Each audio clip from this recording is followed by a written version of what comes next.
제목이 뭐였지? 원래 이런 영화의 특징은 범인은 누구죠? 범인은 가까운 곳에 있다. 엄마 친구 아들은 아니고. 남편이 범인이네. 어렵다.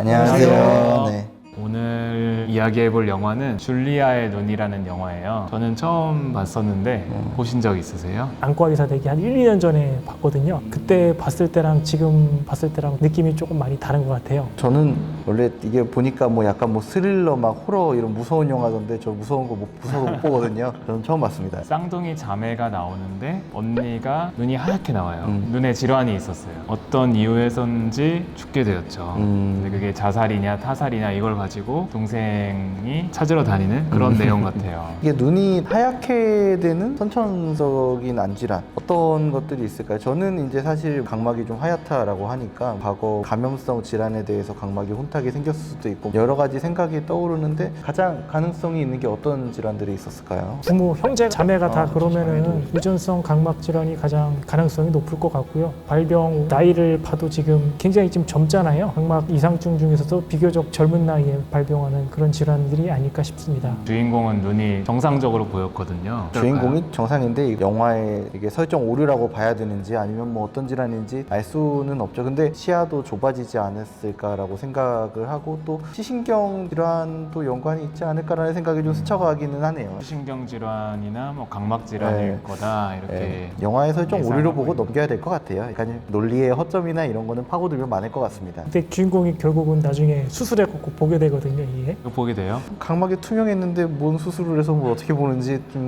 알 수는 없네요. 그럼 예. 시신경은 괜찮았을 네. 가능성이 많네요. 수술로 해결이 되는 질환이니까 그렇게 됐겠죠. 그래서 주인공이 시력을 되찾았는데 안 보이는 척하고 이게 범인 찾거든요. 결국은. 그런 거구나.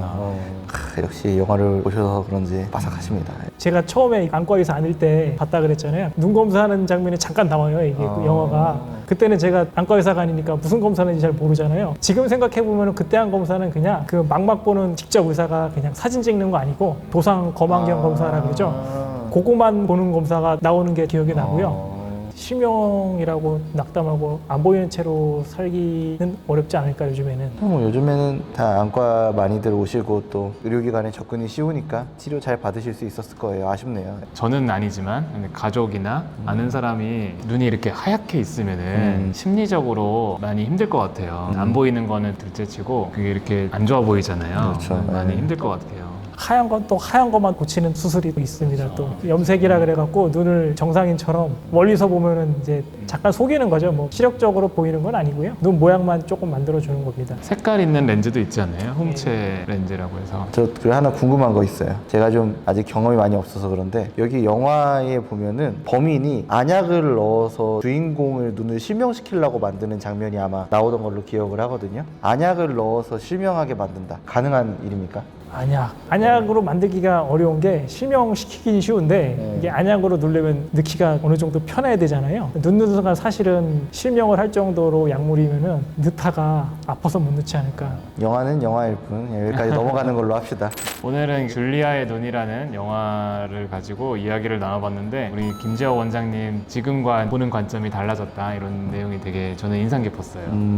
제가 좀 영화를 사실 직접 보지를 못해서 조금 잘 모르는 부분이 있었는데 김정원 원장님이 또 명쾌하게 알려주셔서 잘 봤고요. 마무리해 주시죠. 옛날에는 참 못 고치는 질환이라고 생각했던 것도 요즘에는 고칠 수 있는 게 많이 늘어난 것 같아요. 각막 이식도 옛날에 제가 안과 의사 되기 전까지만 해도 굉장히 큰 수술이고 꼭 사후 기증자 나와야지 그때 할 수 있는 수술이었는데 요즘에는 기회가 조금 많아져 갖고 각막 안 좋으신 분들 너무 낙담하지 마시고 방법을 한번 찾아보는 게 좋지 않을까 싶습니다. 평소에 보시던 드라마나 영화, 영상 콘텐츠를 보시다가 안과나 눈과 관련된 내용이 궁금하시다면 댓글로 남겨주시면 저희가 또 준비해서 이야기를 나눠보도록 하겠습니다.